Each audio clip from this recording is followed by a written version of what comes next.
اللہ تعالیٰ نے اس آیہ مقدسہ کے اندر ارشاد فرمایا کہ وَإِنَّكَ لَعَلَىٰ خُلُقٍ عَظِيمٍ، اے محبوب علیہ السلام بے شک ہم نے آپ کو عظیم اخلاق عطا فرمایا، آپ عظیم اخلاق پر ہیں، آپ خلق عظیم کے مالک ہیں۔ انسانی زندگی کے اندر کچھ چیزوں کی اور کچھ رویوں کی بڑی زیادہ ضرورت ہوتی ہے۔ یہ جو انسان کے اخلاقی رویے ہوتے ہیں نا، یہ بھی بڑی اہم ضرورت ہوتے ہیں انسانی زندگی کو گزارنے کے لیے۔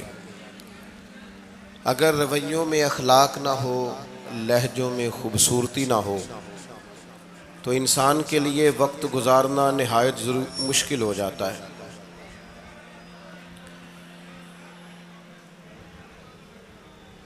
اللہ تعالیٰ آپ کو جزائے خیر دے۔ میں دوستوں سے کہتا رہتا ہوں کہ کسی کھلی جگہ پہ احباب کے لیے بندوبست کیا جائے تاکہ لوگ تکلیف کا شکار نہ ہوں۔ پیار سے آ جاتے ہیں کئی ساری جگہوں پہ، بلکہ شاید ساری جگہوں پہ اب یہی مسئلہ بنتا ہے جگہ کا، لیکن اس وقت احباب بعض اوقات توجہ نہیں کرتے، پھر مشکل بڑھ جاتی ہے۔ اب تو جیسے ہے ویسے ہی رہے گا۔ بھئی آپ بولیں تو نانا، آپ اتنا شور کریں گے تو میں بات کیسے کروں گا؟ اللہ تعالیٰ نے خیر کیا ہے، کچھ بہتری۔ اب ایک دفعہ بلند آواز سے درود شریف پڑھیں۔ الصلاۃ والسلام علیک یا رسول اللہ وعلی آلک واصحابک یا حبیب اللہ، الصلاۃ والسلام علیک یا نبی اللہ وعلی آلک واصحابک یا نور اللہ۔ عزیز دوستو، میں یہ عرض کر رہا تھا کہ اللہ تعالیٰ نے نبی پاک علیہ السلام کے اخلاق کی تعریف کی ہے۔ ہمارے زمانے میں یہ رویہ ہو گیا ہے کہ اگر اخلاق کی، کردار کی کوئی بھی بات کی جاتی ہے تو لوگ سمجھتے ہیں شاید یہ ایک بیٹا آپ دو لوگ رہ گئے ہیں، یا تو آپ بیٹھ جائیں، پیچھے آپ کے سب اشارے دے رہے ہیں، آپ مہربانی کریں نا یار، میں نے تو کبھی اتنا ٹائم ہی نہیں لگایا جلسہ سیدھا کرنے میں، ہاں تو بڑی مشکل ہو گئی۔ اللہ آپ کو برکت دے، آپ تو بڑے پیارے لوگ ہیں، آئے سارے پیار سے ہیں، پر وہ پیار میں جیتنا چاہ رہے ہیں ایک دوسرے سے، حالانکہ پیار میں جو مزہ ہارنے کا ہے نا، جتن جتن تے ہر کوئی کھیڈے تو ہارن کھیڈ فقیرا، جتن دا مل کوڈی پیندائی ہارن دا مل ہیرا۔ اس میں تو قربانی دینی چاہیے، ایک دوسرے پر اظہار کرنا چاہیے، کہنا چاہیے یار آپ بیٹھ جائیں میں ذرا پیچھے چلا جاتا ہوں۔ یہ تو دینی ماحول ہے، اس میں تو اظہار کی ضرورت ہے۔ بہرحال آمدام برسر مطلب، ہمارے ہاں لوگ سمجھتے ہیں کہ اخلاق کی بات کی جائے تو شاید یہ بڑا عام سا سادہ سا کوئی عنوان ہے، حالانکہ یاد رکھیے گا نبی پاک علیہ السلام نے فرمایا ہے میں مکارم اخلاق کی تکمیل کرنے کے لیے دنیا میں آیا، فرمایا میں اخلاق ہی کو تو مکمل کرنے آیا۔ اور نبی پاک علیہ السلام نے اخلاقی رویوں پر بہت زیادہ زور دیا ہے۔ حضور علیہ السلام فرماتے ہیں کہ قیامت کے دن میرے سب سے زیادہ قریب وہ شخص ہوگا جس کا اخلاق زیادہ اچھا ہوگا۔ ہمارے ہاں لوگوں نے اخلاق کا معنی بھی اپنی مرضی کا کیا ہوا ہے۔ بعض لوگوں کا خیال ہے کہ صرف میٹھا بولنا ہی اخلاق ہے، حالانکہ میٹھا بولنا بھی اخلاق ہے، لیکن صرف میٹھا ہی بولنا اخلاق نہیں۔ میٹھا تو لوگ اپنے مطلب کے لیے بھی بولتے ہیں، میٹھا تو اس لیے بھی بولتے ہیں کہ مجھے اب کام پڑ گیا، اور بعض لوگوں کی ٹریننگ ہوتی ہے اس لیے وہ میٹھا بولتے ہیں۔ آپ کسی بہت بڑے شاپنگ مال پہ چلے جائیں تو وہاں جو سیلز مین ہوتے ہیں ان کی ٹریننگ ہوتی ہے کہ انہوں نے بولنا ہی میٹھا ہے، گاہک جتنی مرضی تلخی کرے وہ تلخ نہیں ہوتے، میٹھا بولتے ہیں۔ بعض لوگوں کی ٹریننگ ہوتی ہے امیر سے میٹھا بولتے ہیں، غریب سے میٹھا، تو یہ اخلاق نہیں، یہ تو انہوں نے کچھ دیر کے اپنے آپ کو سمجھایا ہے، قائل کیا۔ یاد رکھیے گا صرف میٹھا بولنا اخلاق نہیں بلکہ سچ بولنا اخلاق ہے۔ صبر، تحمل، بردباری، وفاداری، اور بلند ترین اخلاق کا مالک وہ بندہ ہوتا ہے جو خوددار ہوتا ہے، کسی دنیا دار کے سامنے ہاتھ نہیں پھیلاتا، اللہ تعالیٰ نے جو اسے دیا ہوتا ہے اس پر راضی رہتا ہے، اس کے مزاج میں، اس کی کو ذرا کم کر دیں جی، اس کے مزاج میں لالچ نہیں ہوتا، ہرس، ہوس، طمع، مفاد پرستی، یہ چیزیں جس آدمی کے مزاج میں نہیں ہوتی وہ شخص با اخلاق ہوتا ہے، اور بندے میں مروت ہو، وفاداری ہو، خلوص ہو، للہیت ہو تو بندہ با اخلاق ہے۔ میرے دوستو، جس طرح ہم اپنا مکان محنت کر کے تعمیر کرتے ہیں، اور تھوڑا سا بھی درزی اگر کپڑے میں فرق پیدا کر دیتا ہے تو ہمارے لیے مشکل ہوتا ہے پہننا، ہم محنت کر کے تعمیر کرتے ہیں لباس کی، ہم اپنے لیے تعمیر کرتے ہیں چیزوں کو کہ بالکل ٹھیک اور پرفیکٹ چیزیں ہونی چاہیے، اسی طرح ہمیں اپنے کردار کو بھی تعمیر کرنا پڑتا ہے، اس پر ہمیں محنت کرنی پڑتی ہے، جس چیز پر بھی محنت کی جاتی ہے وہ قیمتی ہو جاتی ہے۔ جب ہم تھوڑی محنت اپنے اخلاق پر بھی کریں گے نا، اپنے رویوں پر بھی کریں گے تو اس میں بھی بہتری آ جائے گی۔ اصل مسئلہ یہ ہوا ہے امت کے ساتھ کہ ہم نے یہ سمجھنا شروع کر دیا ہے آج کے دور میں کہ شاید لوگ صرف تقریر ہی سنیں گے، شاید لوگ صرف تصویر ہی دیکھیں گے، شاید لوگ صرف ہمارا آنا جانا، دبدبا، استقبال، پروٹوکول دیکھیں گے۔ حالانکہ یاد رکھنا، سب سے زیادہ جو چیز تبلیغ کرتی ہے وہ انسان کا کردار ہوتا ہے، وہ اس کا اخلاق ہوتا ہے۔ بہت سارے بزرگ تو ایسے جو تقریریں کرتے ہی نہیں تھے، اعلیٰ حضرت بریلوی رحمۃ اللہ علیہ تو کبھی کبھار کوئی گفتگو کرتے تھے، تقریر ہوتی نہیں تھی، لیکن ان کے کردار کی خوشبو ایسی تھی جو پاس بیٹھتا تھا درد والا ہو جاتا تھا، جو قریب رہتا تھا اس میں خلوص آ جاتا تھا۔ آپ جو اٹھتے بیٹھتے چلتے پھرتے کہتے ہیں اسی سے پتہ چل جاتا ہے کردار کس طرح کا ہے۔ اس کے لیے آپ کو، اور ویسے بھی امام راضی رحمۃ اللہ علیہ سے کسی نے کہا تھا با اخلاق کون ہوتا ہے؟ فرمایا جسے نیکیاں کرنے میں تکلف نہ کرنا پڑے، نیکی بڑی آسانی سے اس سے سرزد ہو جائے، وہ بندہ اخلاق والا ہوتا ہے۔ آسانی سے نیکی کر لے، مشکل درپیش نہ ہو، بندہ با اخلاق ہوتا ہے۔ جب جب ہمارا اخلاق اور کردار اور لب و لہجہ اور اٹھنا بیٹھنا، آپ بڑی تعریفیں کریں گھر جا کے کہ میرے استاد بڑے قابل ہیں، آپ کہیں میں بہت عالی شان پیر صاحب کا مرید ہوں، کیا بات، لیکن خدا نہ کرے بیوی کو گالی دے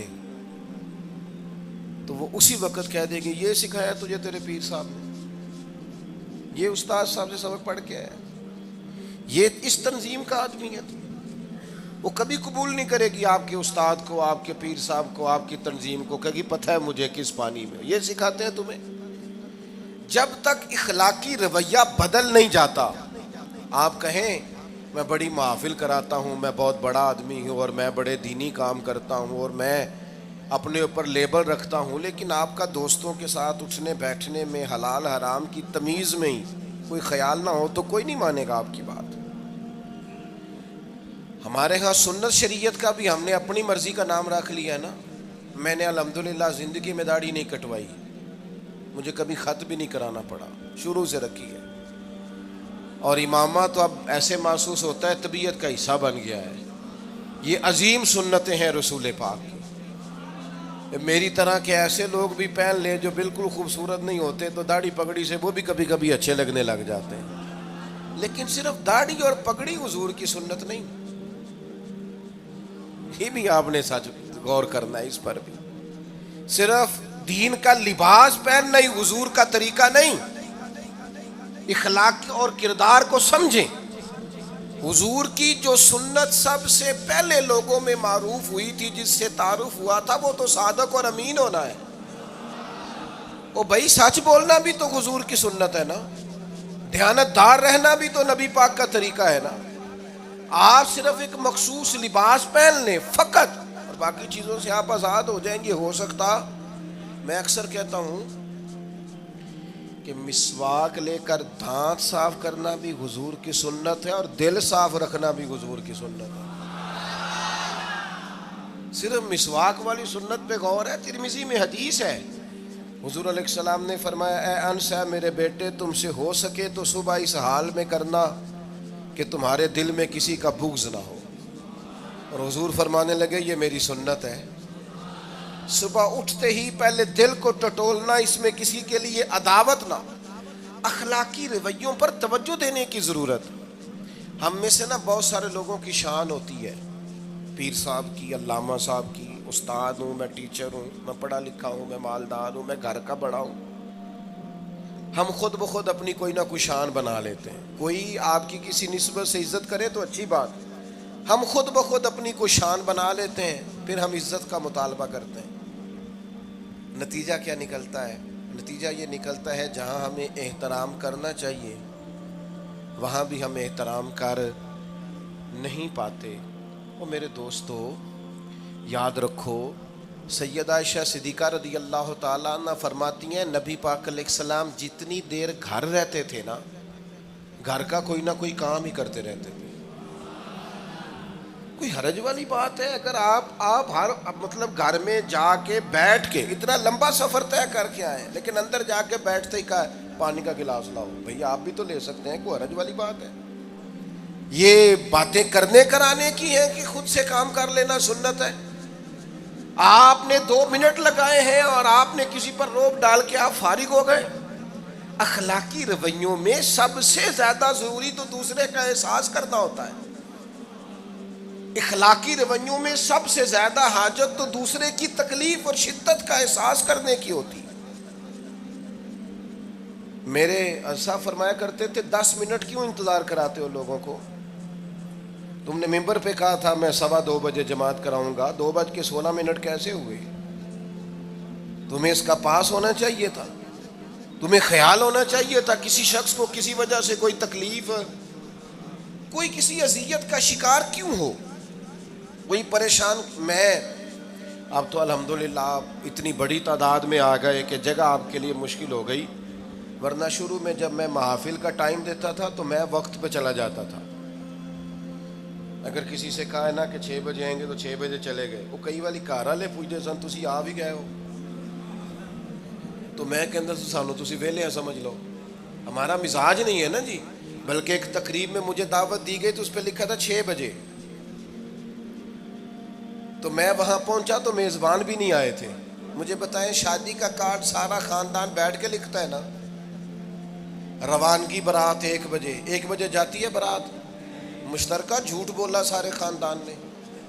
یہ رونے کی بات ہے, ہنسنے کی تھوڑی ہے. مسلمان اور جھوٹ بولے, مشترکہ طور پہ کہا یہ جھوٹ ہے. محفل ہوگی بعد از نماز عشاء, تو ختم کب ہوگی یہ بھی تو بتائیں. آپ نے قوم کو تو ایک شخص کا بتایا تھا کہ فلاں صاحب خطاب کریں گے, یہ مقامی, قومی, عالمی شہرت یافتہ, یہ کہاں سے آ گئے؟ کیوں تکلیف دی گئی؟ بلکہ ہم نے تو منصوبہ بندی کی ہے کہ لوگ ہمارے جلسوں میں نہ آئیں. ستائے اتنا ہے, ایک جگہ پہ میں حاضر تھا تو 1:30 بجے مجھے مائک دے رہے تھے. اب تو میں جاتا نہیں ہوں, رات کو چھوڑ دیا ہے. 1 بجے رات کو مائک دے رہے ہیں تو نقیب بیچارہ رٹی رٹائی بات کر رہا ہے, کہتا ہے بلا تاخیر. میں نے کہا ابھی بھی بلا تاخیر ہے, کر لو تھوڑی تاخیر. خدا کے بندو ختم کرو, آدھے گھنٹے میں مسئلے کی سمجھ آ جاتی ہے, ایک پیغام دو, بات ختم ہو گئی. اتنا الجھاؤ اور اتنا بات کو کھینچنے کا معنی کیا؟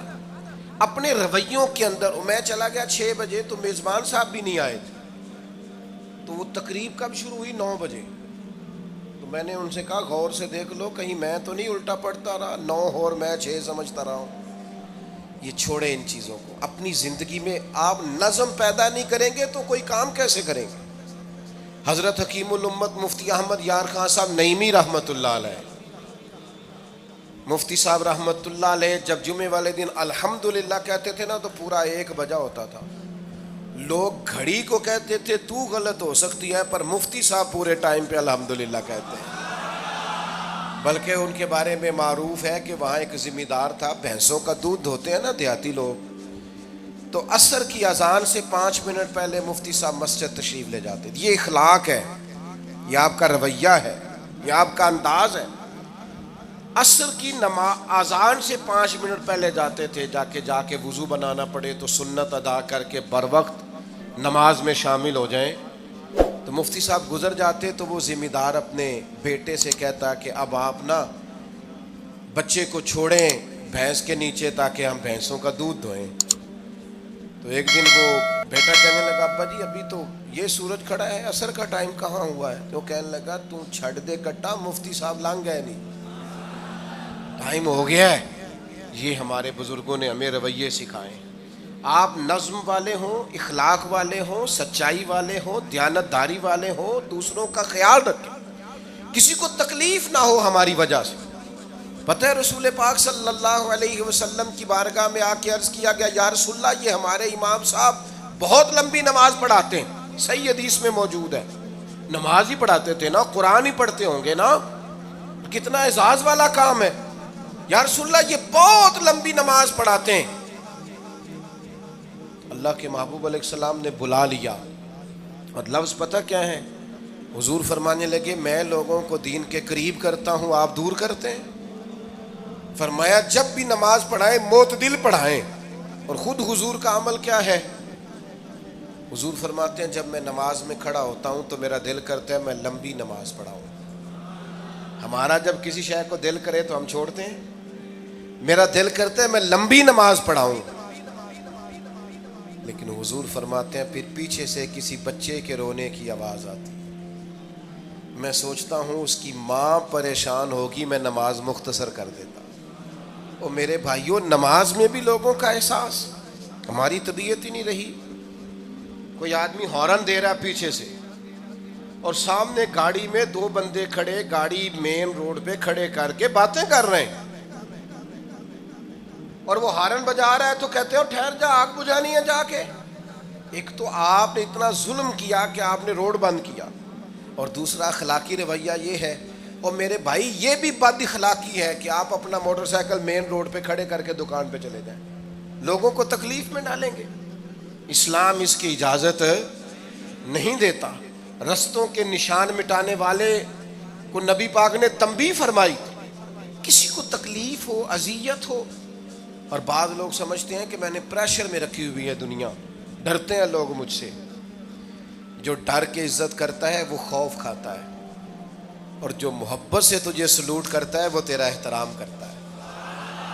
بعض لوگ کسی کے شر سے بچنے کے لیے بھی اسے سلام کرتے ہیں, وہ عزت نہیں ہوتی, وہ عزت نہیں ہوتی کہ یہ تو رٹا ڈال دے گا.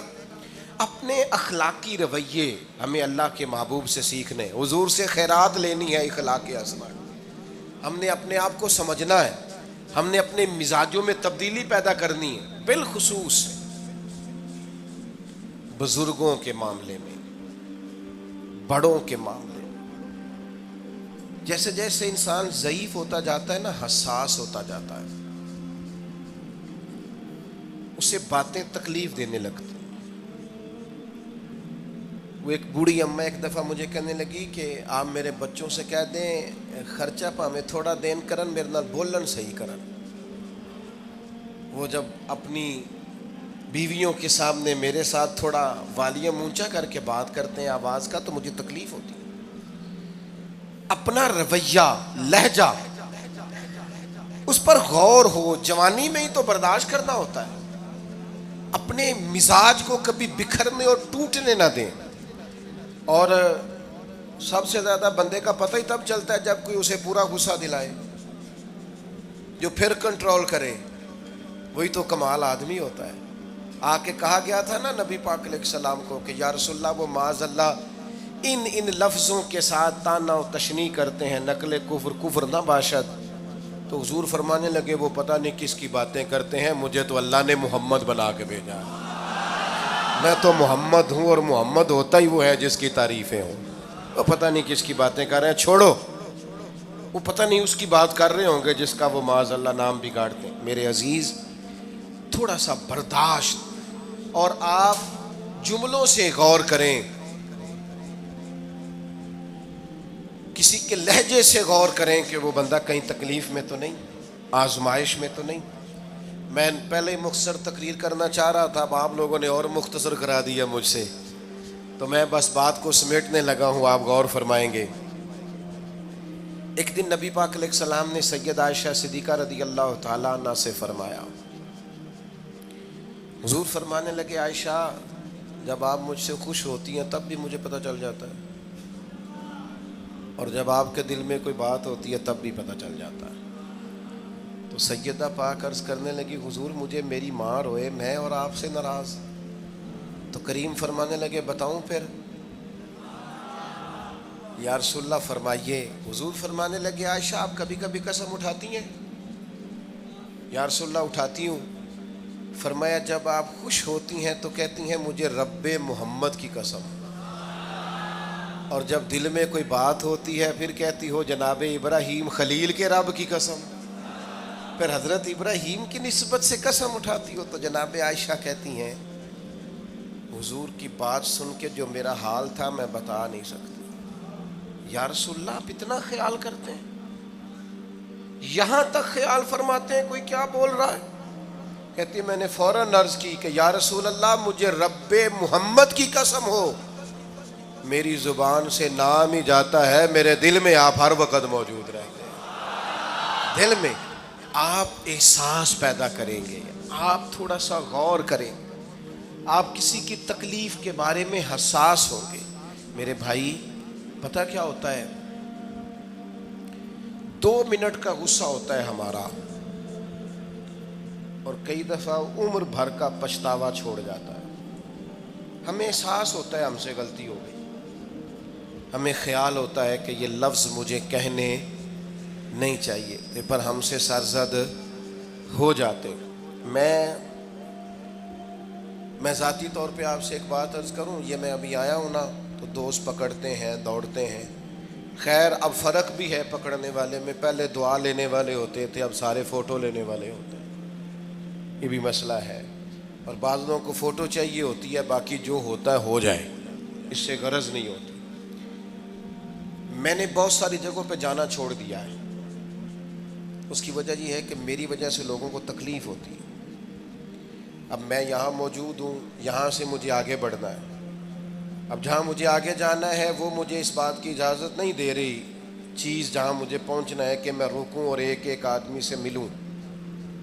جہاں ہمیں کہیں اور جانا ہوتا ہے وہ یہ تو پوچھتے ہی نہیں کہ آپ نکلے ہیں کہ نہیں نکلے، وہ تو کہتے ہیں کتنے پہنچے ہو۔ اب اتنی گنجائش نہیں ہوتی، لوگ آ رہے ہوتے ہیں۔ میں داتا صاحب رحمۃ اللہ علیہ چلا گیا حاضری دینے کے لیے، اس قدر دوڑ دھوپ ہوئی، لوگ اس طرح بھاگے، ظاہر ہے کچھ قرآن مجید پڑھ رہے ہوں گے، کچھ عبادت کر رہے ہوں گے۔ کئی دنوں تک میری طبیعت پہ بوجھ بنا رہا کہ تیری وجہ سے لوگوں کو تکلیف۔ بہت ساری جگہوں پہ نہیں جاتا، سائیڈ پہ ہو جاتا۔ کیوں؟ تکلیف ہوتی ہے لوگوں کو، پریشانی ہوتی ہے۔ ہمارا یہ تو مزاج ہے نہیں الا ماشاء اللہ کہ ہم کسی معاملے میں حالات کی نزاکت کو بھی سمجھیں گے، لیکن وہ چیزیں بوجھ بن جاتی ہیں بعض اوقات، اور یہ بوجھ ہمیں لینا چاہیے۔ ایک ہے کہ ہم لذت کشید کریں کہ دیکھا لوگ کیسے بھاگ رہے ہیں، اوہ کیا بات، یہ نفس کے لیے تسکین ہے پر تھوڑی دیر کی۔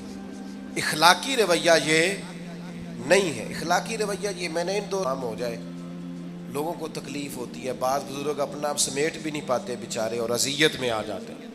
تو میرے عزیز کچھ تھوڑا سا ہمیں اس بات کا بڑے مجموع میں آنے جانے میں بھی خیال رکھنا چاہیے کہ یار آپ گزر جائیں ذرا پیار سے، پہلے میں ہمت ور رکھتا ہوں، میں تھوڑی دیر کے بعد آ جاؤں۔ لیکن وہ ہمارے ہاں بس میں چڑھنا ہو، کسی اجتماع سے نکلنا ہو، جانے ہمیں کیا ہو جاتا ہے۔ اور پروٹوکول والوں کو بھی چاہیے کہ تھوڑی دیر کے لیے پروٹوکول چھوڑ دیں، وہ بھی ذرا سادگی سے ہو جائیں، کچھ فرق پڑتا۔ جب تک ہم یہ احساس پیدا نہیں کرتے ہمارا اخلاق درست ہو سکتا، اپنے اندر بالخصوص اور تھوڑی دیر کا غصہ ہوگا آپ کا، پچھتاوا چھوڑ جائے گا۔ اس غصے کو چھوڑ ہی دیں تھوڑی دیر کے لیے، 2 منٹ کے لیے چھوڑ دیں، کوئی سخت بات ہی کرے گا نا، برداشت کریں۔ حضرت عمر بن عبدالعزیز گزر رہے تھے، رات کا وقت تھا، لکڑی کے جوتے پہنے ہوئے تھے، کھڑاؤں جن کو کہتے ہیں۔ ایک بزرگ فٹ پاتھ پہ سوئے ہوئے تھے، جناب عمر بن عبدالعزیز کا پیر آ گیا بابا جی کے پیر۔ کیا کہتے ہیں اس طرح کا معاملہ ہو تو لوگ اندھے ہو یہی کہتے ہیں نا، ٹکر ہو جائے اچانک تو کہتے ہیں اندھے ہو. اس بندے نے بھی کہا فوراً اٹھتے ہی، اندھے ہیں آپ، میرا پیر دبا دیا ہے. بڑا سخت موقع ہے. بادشاہ وقت، امیر المومنین اور امت کے صالحین کے امام حضرت عمر بن عبدالعزیز اندھے ہیں. تو یہی موقع ہے، یہاں تو آپ اینٹ کا جواب پتھر سے دے لیں، یہاں پھر آپ ذرا چپ کر جائیں اور اس کوڑے گھونٹ کو 1 منٹ کے لیے پی کے دیکھیں، پھر اس کی شفا کتنی ہے. حضرت عمر بن عبدالعزیز ہنس پڑے، فرمانے لگے نہیں بزرگو، اندھا نہیں ہوں، مجھے نظر آتا ہے. وہ جو 7 سپاہی تھے نا، یہ کیتلی چائے سے زیادہ گرم ہوتی ہے ہمیشہ، انہوں نے تلواریں نکال لی. آپ نے فرمایا تمہیں کیا ہوا؟ حضور اس بے ادب نے آپ کو اندھا کہا ہے. فرمانے لگے نہیں کہا. کہا جناب کہا ہے؟ فرمایا نہیں کہا. میں کہا ہے جناب نہیں کہا. تو آپ فرمانے لگے بابا جی آپ سے بات کر رہے تھے مجھ سے کر رہے تھے؟ کہا جی آپ سے ہی بات کر رہے تھے. تو فرمانے لگے انہوں نے مجھے اندھا نہیں کہا، انہوں نے تو ایک سوال پوچھا ہے. ہاں جتن جتن ہر کوئی کھیڈے تو ہارن کھیڈ فقیرا. اوے جتن دا مل کوڈی پیندا ہی، ہارن دا مل ہیرا. انہوں نے کہا بابا جی نے سوال پوچھا، انہوں نے پوچھا ہے اندھے تو نہیں؟ تو میں نے جواب دے دیا نہیں مجھے نظر آتا ہے. اس میں جھگڑے والی کون سی بات ہے؟ اتنا سا ہی تو مسئلہ ہے. اگر اس کا غصہ بنا لیا جاتا اور سخت رد عمل دیا جاتا تو عمر بھر پچھتاوا رہتا. والد صاحب کے سامنے تو میرے خیال ہے کر ہی لیں گے، ایسا کر لیں گے نا. اگر وہ غصہ کریں تو کہیں گے نا ابا جی جیسے آپ کہتے ہیں ہو جائے گا، مشکل تو نہیں. اماں جی کے سامنے تو کر لیں گے نا. اے جنہ دی مووی بن رہی صرف یہ نہیں ہاں نہ کر رہے، یہ گل پکی نہ ہو جائے، باقی بول رہے ہیں ماشاءاللہ سے. والد صاحب کا غصہ برداشت کر لیں گے انشاءاللہ، بزرگوں کا برداشت کر لیں گے. سید صاحب ہیں، عالم ہیں، کوئی بزرگ ہیں، اگر کبھی کسی وقت سمجھانے کے لیے کوئی تنبیہ کر دیں تو قبول کر لیں گے انشاءاللہ. نوجوانوں سے کہتا ہوں اگر جوانی اللہ نے عطا کیا تو پھر حوصلہ بھی ہونا چاہیے. اور آخری بات آپ سے یہ ہے، ہر نماز میں ہر موقع پر فلسطین کے لیے دعا کریں اور اپنے اندر ان کی حمایت کا جذبہ بھی پیدا کریں. امت ایک جسم کی طرح ہے، اگر آج امت ان کا احساس نہیں کرے گی تو پھر یہ امت واحدہ ہونے کا ثبوت نہیں دے گی. اللہ کی بارگاہ میں یہ دعا ہے، اللہ ان مجاہدین کی مدد فرمائے، اسلامی حکمرانوں کو غیرت ایمانی نصیب کرے، اور اللہ تعالیٰ انہیں اخلاص کے ساتھ دین کے لیے اکٹھے ہونے کی توفیق عطا فرمائے. محفل آگے چلے گی جی، جاری رہے گی نا؟ آپ لوگ تشریف رکھیں، مجھے بتا رہے ہیں کہ محفل آپ کی جاری ہے، ابھی پروگرام چلے گا نا، نعت شریف ہوگی تو پھر آپ خود ہی تو کہہ رہے ہیں چلے گی. اللہم صلی علی سیدنا مولانا محمد معدن الجود والکرم وآلہ وبارک وسلم. اللہ ہماری حاضری قبول فرما. جن دوستوں نے یہ بندوبست کیا ہے انہیں بہترین صلہ عطا فرما. اللہ تعالیٰ امت کی خیر فرما، پاکستان پر فضل فرما، اپنی رحمتوں سے ہم سب کو مالا مال فرما، بیماروں کو شفا عطا فرما، مقروضوں کو قرض کے بوجھ سے رہائی نصیب فرما، تنگ دستوں کو وسعت عطا فرما. اللہ عالم اسلام کے حق میں رحمت والے فیصلے فرما، فلسطین کے مجبوروں کی مدد فرما، صہیونی طاقتوں کو نیست و نابود فرما. اللہ تعالیٰ دنیا ہو یا آخرت ہو ہماری پردہ پوشی فرما، ہمارے حال پہ رحم فرما، ہم سے درگزر فرما، علم نافع عمل صالح کی توفیق عطا فرما، سجدوں کا ذوق اور عبادتوں کا شوق عطا فرما، تلاوتوں کی لذت عطا فرما، اپنی رحمت اور اپنا فضل نصیب فرما. رب اغفر وارحم وانت خیر الراحمین. وصلی اللہ تعالی علی حبیبہ سیدنا و مولانا محمد.